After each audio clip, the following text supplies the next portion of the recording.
Salve, hello. You're just in time to hear the testimonies for and against Queen Boudica. This will determine how I, Tacitus, Roman historian, portray her in my annals of history. Was she a horrible tyrant who destroyed the cultures and traditions of ancient Rome?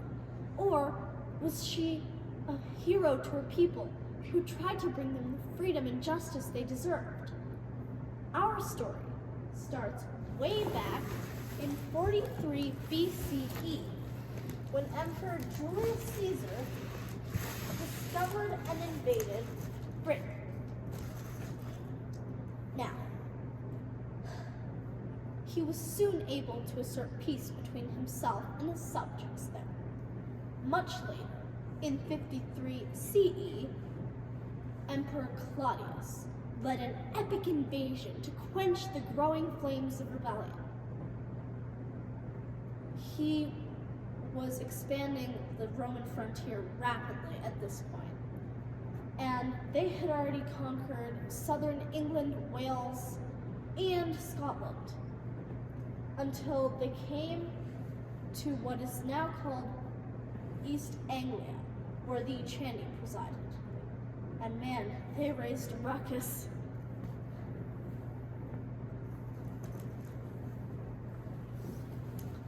Now, before I, the chief druid of the Iceni tribe, continue with our rebellion, I must mention our sophisticated culture. We Iceni had an almost shamanic religion, orchestrated by us druids, naturally. We conducted all the religious rituals, fortune-telling sacrifices, and general pondering of religious questions that went on in the early British communities. We were the Iceni's teachers, judges, priests, and philosophers and scientists. Yet for some reason, the Romans, those empty-headed rapscallions, believed our honorable tribe to have been nothing more than barbarians, and that our struggle for justice destroyed the culture and traditions of ancient Rome. Only an Iceni can tell you the truth about what went down that fateful year. In 60 CE, the Roman Emperor Nero was having trouble keeping us in line, though Prostigus, king of the Iceni tribe, wanted nothing but peace. Before he died, Prostigus willed his entire wealth and fortune to be split among the Roman Emperor Nero and his daughters. Unfortunately, he could not have foretold the terrible consequences this decision would bring. The greedy emperor was outraged that he hadn't inherited all of Prostigus's wealth, so he unleashed his fury on us. Rome sent troops that swarmed our land, and in stealing the territory, demoted us from allies to subjects. So our new queen, Boudica, did the only sane thing a person could do. She protested this unfair and brutal treatment. In answer to her objections, the Romans whipped her, raped the princesses, treated all of the royal relations like slave scum, and stripped the nobles of the little land they still possessed. We were disgraced and tortured people, and we had no choice but to stand up to the brutal forces who oppressed us. So Queen Boudica raised a rebellion against the tyrannical Roman Empire. In return, Emperor Nero sent Catius Decianus, idiot that he was, to stop our rebels. Decianus sent only 200 unprepared men to join the very small fighting force in Camulodunum, Camulodunum being right here, below our Iceni tribe's lands, and protect it from our rebels. Predictably, we obliterated his troops in a 2-day siege, taking Camulodunum. From there, we continued on our path of revenge to Veralium, where we wreaked equal havoc.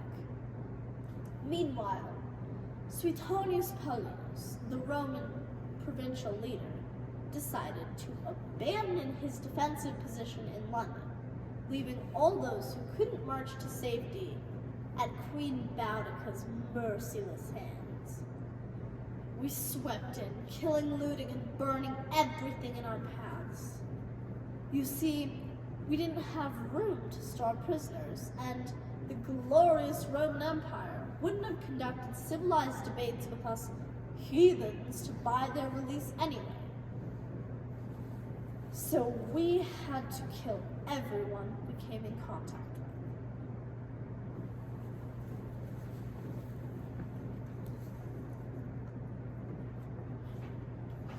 with. Yes, it is I, the great Emperor Nero of the Roman Empire.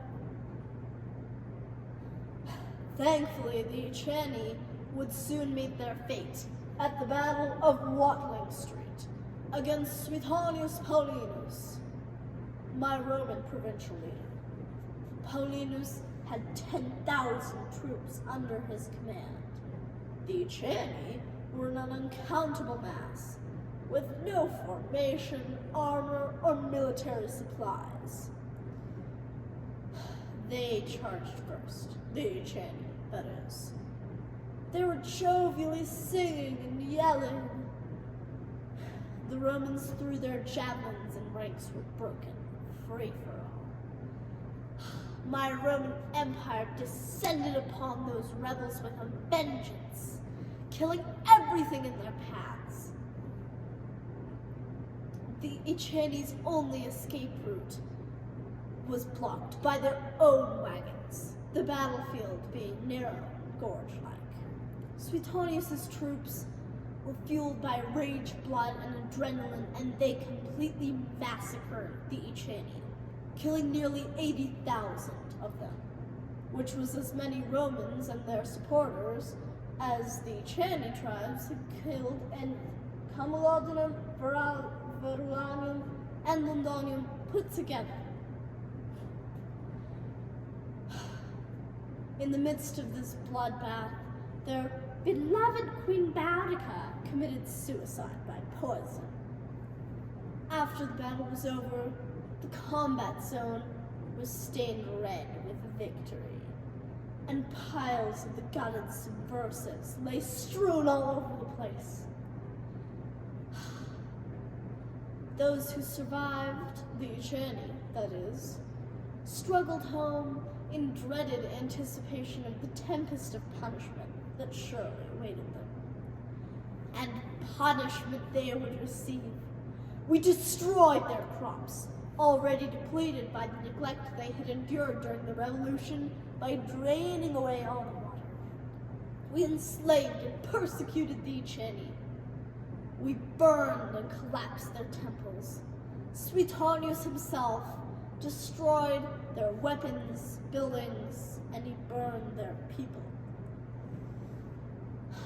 In addition, we stole money, heirlooms, and weapons. Vengeance was served! Well, that's enough of that. Whew. Now, before I reach my verdict on whether Boudica was a hero or a villain, I must take into consideration the long and short-term impacts of the revolution. For example, after they had seen the intense victimization that the Iceni suffered at the Romans' hands, the other tribes were not at all inclined towards peace with the emperor. Although Rome did keep expanding through Wales, the Scottish tribes, and the North, which they did not keep. Most importantly, Boudica has become an icon of British national history and is now not only a symbol of British freedom, but also of women's power, according to modern Boudican expert Margaret Johnson. In conclusion, the Roman Empire in 60 CE was a complete war zone, with Queen Boudica of the Iceni tribe leading the charge. Boudica, who had committed who had been punished with the most brutal treatment the Roman Empire could give, led a rebellion against this tyrannical force, leaving massive amounts of destruction in her wake. Although she did not succeed, Boudica pioneered the frontier of independence that would inspire freedom seekers for years to come.